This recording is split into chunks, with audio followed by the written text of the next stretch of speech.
is. Hello, is that Holly, dear? Pardon? Is that Holly? Yeah.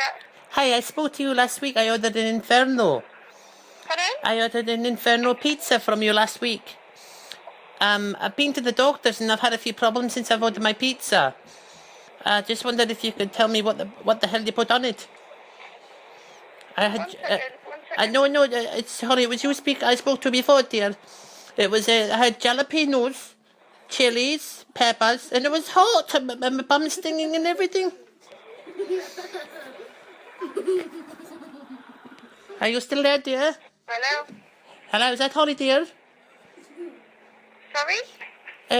I just wanted to know what you put on my pizza. Last time I ordered it was hot, so hot, you ruined my bottom. Do you know what it is? Your phone keeps breaking up. I can't hear anything you say. Do it slower. I'm really sorry. I'm very old. I'm 72, dear, but my phone, I'm not very good with mobile phones, sweetheart.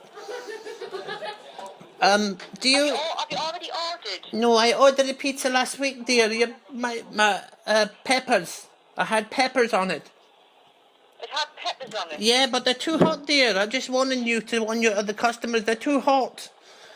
Give us 2 seconds slower. No problem, sweetheart. That's really, really bad. Something to do with she's ordered a pizza and it's got peppers on it and it's too hot. Bottom! Ah! You said bottom!